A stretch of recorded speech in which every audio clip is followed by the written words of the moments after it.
Livy, you are doing some really interesting things. Not only do you have a background in design, you also have a background in science. I do. So, in a nutshell, can you explain what you're doing with your Seco design? Yeah, so Seco is basically, it's a 2-week home compostable biopolymer made from seaweed sugars, all completely naturally and sustainably dyed. Everything from harvesting the seaweed, extracting the sugars, processing it, dyeing it, everything's done at home by hand, all in a sustainable fashion. Okay, so you take seaweed, Yeah. and then what happens? You go along the shore.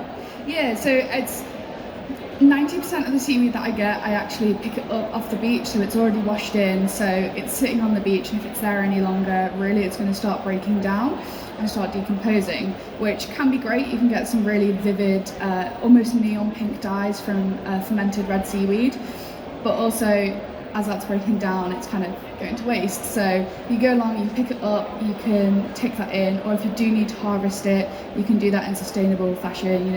Make sure you're harvesting it in the growth period, leaving enough left of the root so it can continue growing, and everything like that. But once we get it in, it's mostly chemical-free processing to extract the agar. Some types of seaweed you use, yes, you do have to use chemicals to remove them, but they're all used in sustainable fashion, so I recycle all the chemicals that I do happen to use, and none of them kind of go down a drain or anything like that, so that we don't want them kind of ending up in the sea where all this plastic that we're trying to remove is. And you've been focusing on developing the material because it has vast applications. I mean, you have AstraZeneca that was interested in working with you for COVID tests, yeah, and then you have artwork, and can you explain some of the applications? Yeah, so I've got samples up there, so you can have it fairly hard. The closest thing that people kind of can compare it to is PLA, which is like probably the most common 3D printing material. Maybe a little bit more brittle than that, but it's very, very similar. You can get thin films that I've used in darkroom printing to kind of look at the sustainability of photography and replacing the paper that goes to waste in there.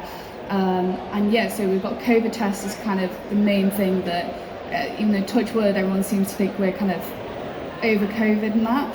The test that's actually in it is a very small strip that's exactly the same that's in pregnancy tests and in certain tests as well that they use in the hospital, that all that plastic is just going to waste. Whereas this, you can, so say in the example of the COVID test, you do your test, you pop that in your food compost bin. Within 2 weeks, that test is completely biodegraded, it's gone. You can go put that on your fruit patch or anything like that to help make it grow. And so it's very circular.